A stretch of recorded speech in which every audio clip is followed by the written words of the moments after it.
The sprawling Carnival City casino and entertainment complex on the outskirts of Brakpan annually brings the drama and action of National Championship off-road racing into Gauteng's backyard.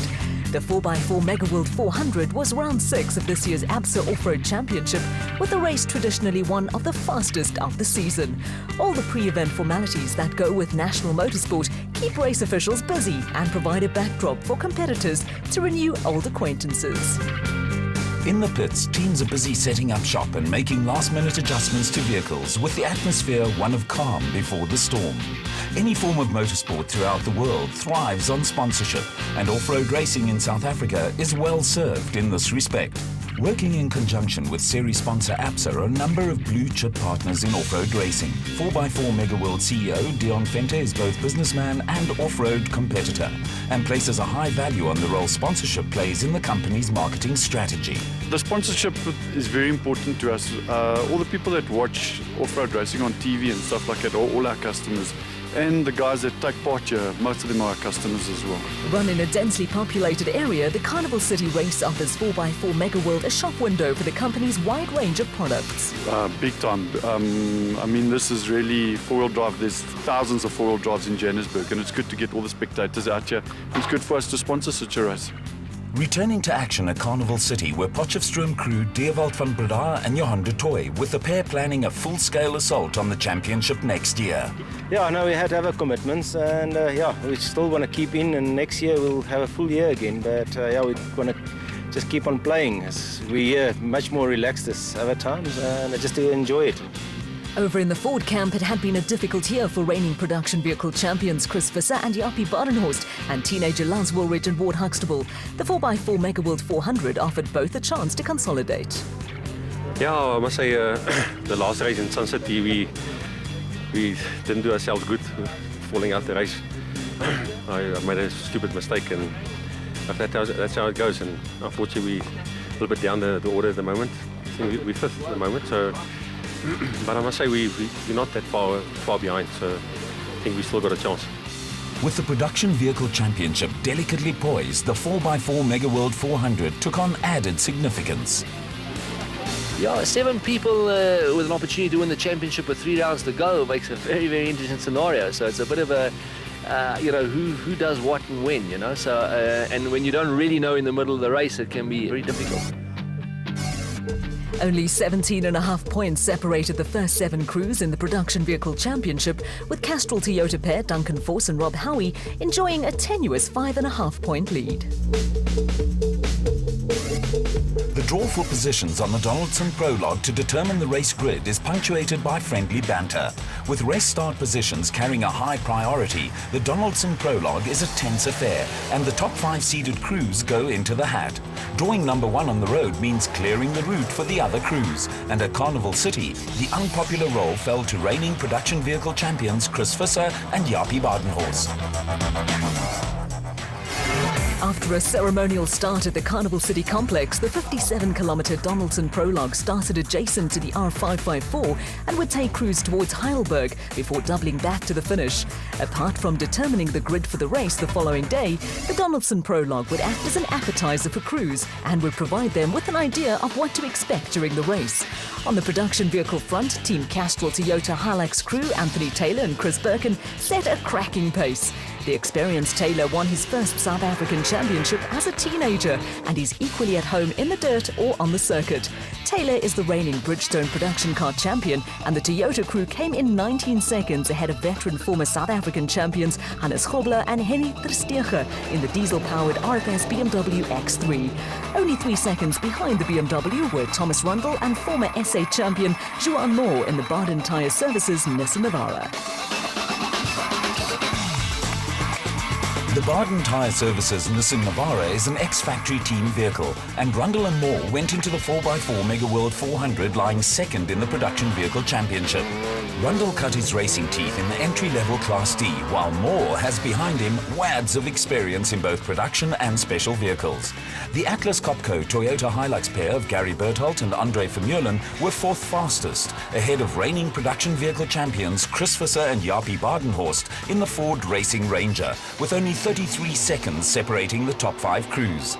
Next up were the father and son pair of Hugo and Jaap de Bruin in the Mickerin XL Toyota Hilux, who were 18 seconds ahead of Wolmerans Stad crew, Pikkie Labuskaghni and Rikus Erasmus in their second outing in the Ruacon Racing Toyota Hilux. The top 10 were completed by former Eastern Transvaal rugby player Ramon Besadenhout and wife Marette in the Boertes Vervoer Toyota Hilux, and championship contenders Mike Whitehouse and Matthew Carlson, who complained afterwards that they could not settle into a rhythm in the second of the Regent Racing Nissan Navara entries.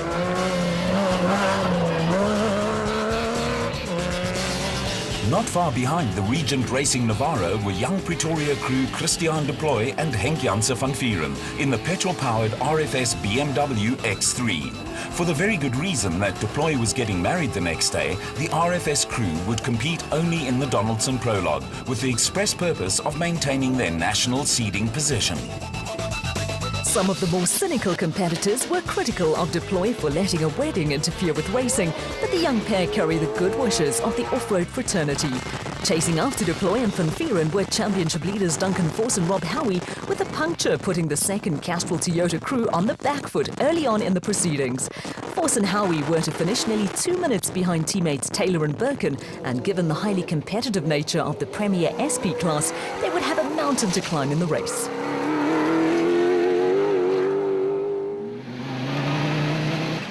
A little overshoot cost Lance Woolridge and Ward Huxtable a few seconds, with a Ford Racing Ranger disappearing in a cloud of dust. They were soon pointed in the right direction and gave former SA champion Henny Zermatten the chance to test his photographic skills. Northwest crew Jannie Visser and Jocks Leroux in the International Toyota Hilux were among the many teams to have a few problems with the route schedule, and that dropped them down the order. They were followed by Harry Smith-Peck, Cobus van Tonder and son-in-law Freddie Krill, who were also returning to action in the Unifreight Ford Ranger. A steady run saw Louis Weichelt and Francis Bourgeois lead the Class D contingent in the N1 4x4 Toyota Land Cruiser. Weichelt came in ahead of his father Cliff and Johan Smolberger in a second N1 4x4 Toyota Land Cruiser, with Weichelt Sr. travelling from Perth in Australia to make a rare ABSA Championship appearance. The two Weichelt entries came in ahead of Class D champions Dion Venter and Ian Palmer, who finished the prologue with the 4x4 Megawheel Toyota Hilux running only in two-wheel drive. In a sporting gesture, Louis Weichelt and Francis Bourgeois also stopped to haul Venter and Palmer out of a ditch.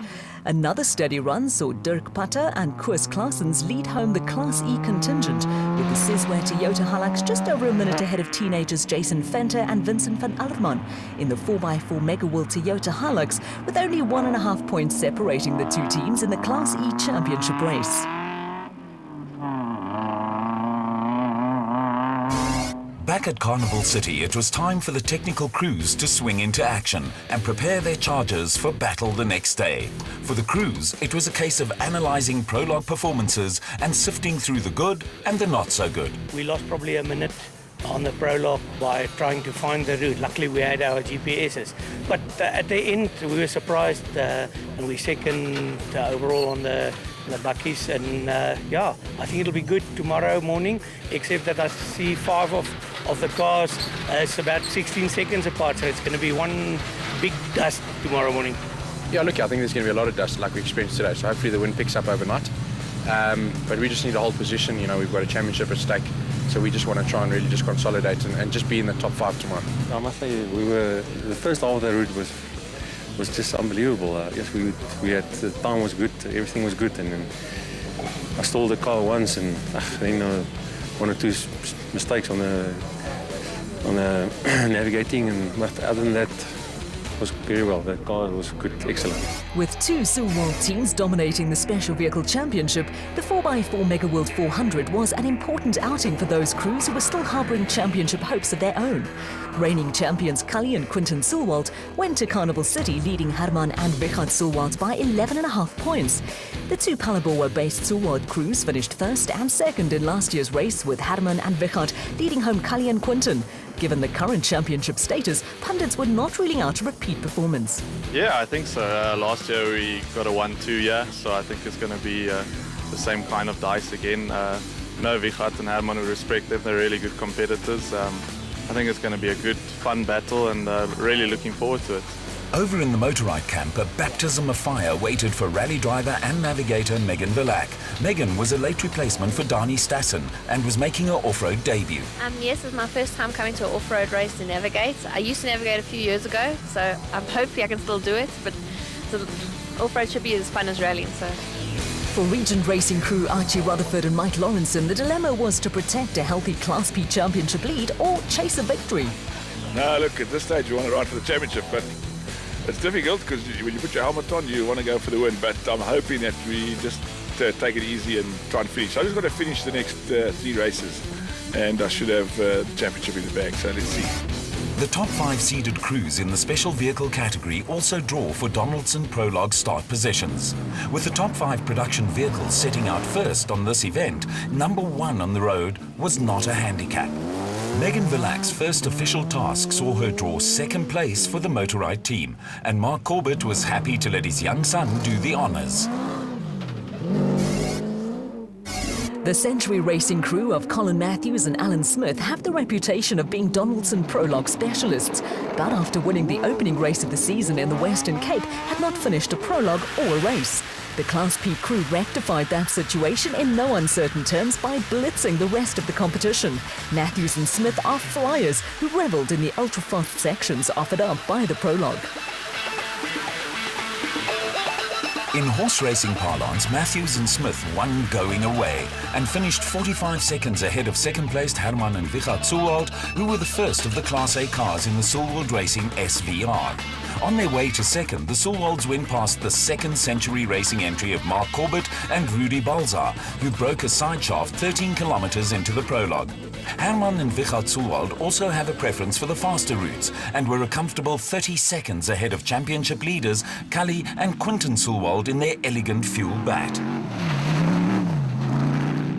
A workmanlike performance took Brett Parker and VZ Van Sale into 4th place in the Cesarnani Plastics Gymco, with the Atlas Copco bat of Johan van Staden and James Rousseau completing the top 5 among the special vehicles. Rookie navigator Megan Verlack came through her baptism of fire in impressive fashion.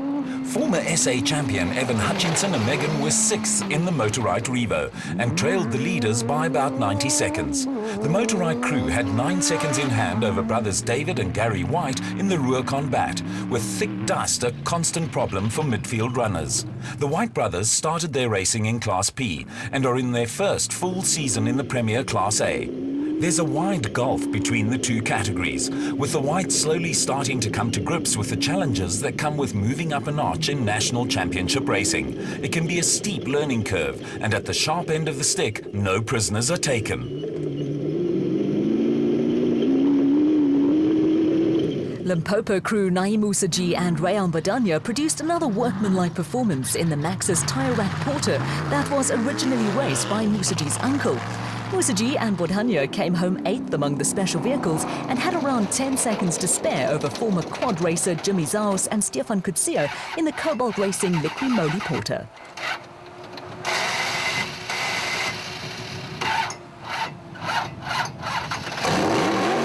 An overshoot and stalling the car cost Zahos and Kutsia time that could well have taken them ahead of Musaji and Bodhanya. After the prologue, Zahos and Kutsia were another crew who complained they could not settle into a rhythm.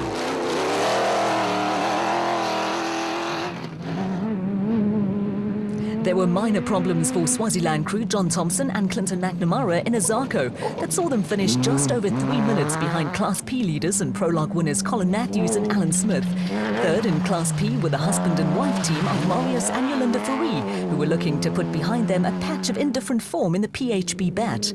The ever-steady Nick Gosler and Andrew Massey in the men's health Zarko were 4th, with championship leaders Archie Rutherford and Mike Lawrenson having a bad day at the office. By contrast, Kutsia Labuskachny and daughter Sandra were more than happy with a clean run that took them into 1st place in Class B in the Raysonic Zarko.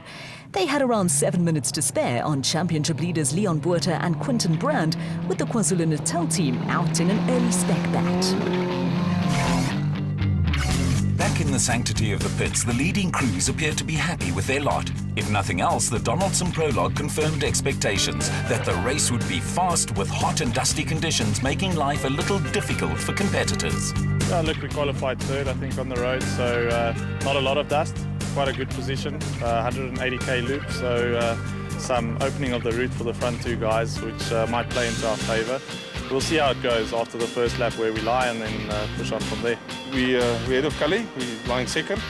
It's very close, there's about 30 seconds between Cully and ourselves. So tomorrow will be a long day, it's fast. And I think a flat can change the whole outcome of the race. And it's rough outside, there's a hell of a lot of rocks. And we've done only 60 Ks today, and you can see it on the tyres. So the tyres took tremendous punishment today. And we are actually a little bit worried about the tyres, but it's the same for all of us. So yeah, it's interesting. It was more exciting than I expected. It was very different. It was a bit difficult on the nose for me. I haven't navigated in a while, but I caught on, and hopefully tomorrow I'll be a bit better on the notes. But it was very exciting, and some of those things that made me very nervous that we can hit them at that speed. But the water I wasn't very impressed by.